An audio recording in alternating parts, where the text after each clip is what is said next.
Halo, di video kali ini saya akan menjelaskan pekerjaan yang sedang saya jalani sekarang. Selamat menyaksikan. Pertama-tama, perkenalkan nama saya Fitra Ladza Putra Pratama Pamungkas. Bisa panggil saya Fitra.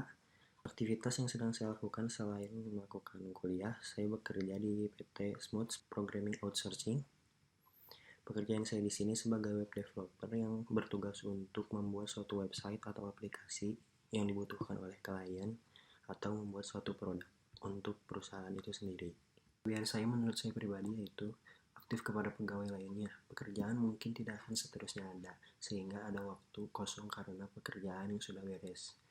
Saya inisiatif untuk bertanya atau memastikan apakah pekerjaan yang benar-benar sudah selesai atau masih ada lagi. Mengapa saya inisiatif bertanya? Agar lot pekerjaan pun tidak akan numpuk sehingga tidak ada waktu yang terbuang.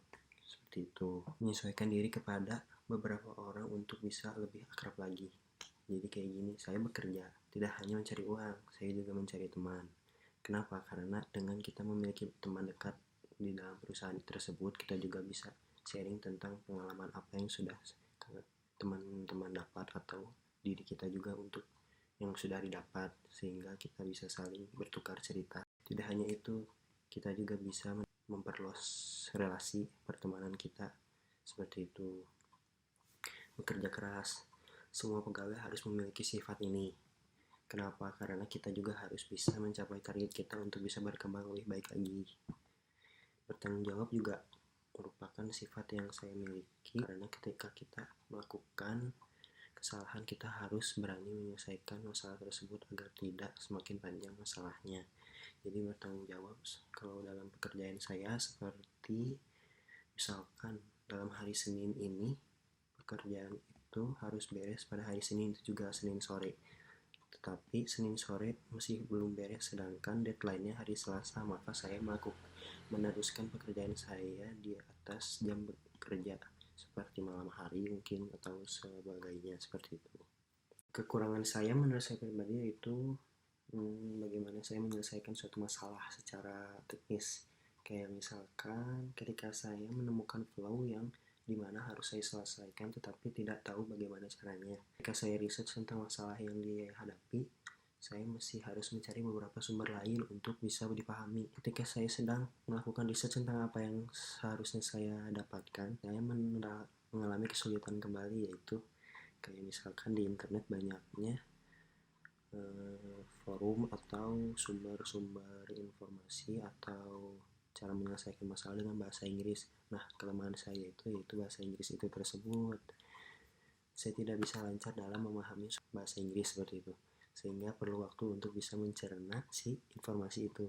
Public speaking juga mungkin merupakan salah satu kekurangan saya juga, dan dimana saya harus melatih lebih baik lagi public speakingnya, karena seperti sekarang mungkin untuk membuat video ini juga public speaking saya masih kurang. Saya menyadari bahwa kekurangan saya ini masih harus diperbaiki lagi.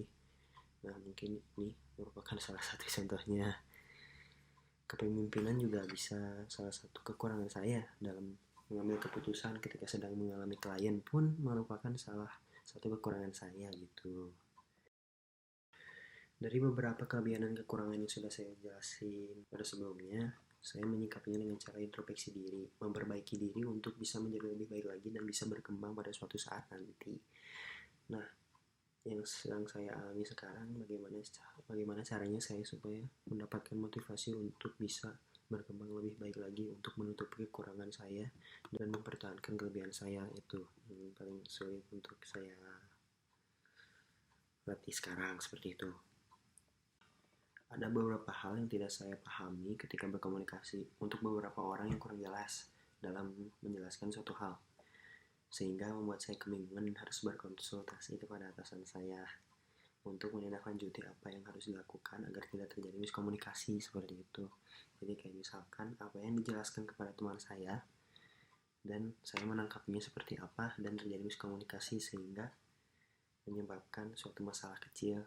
Nah, di situ dari masalah kecil itu tersebut kita memang harus memperbaikinya lebih cepat lagi agar tidak menjadi masalah yang lebih besar.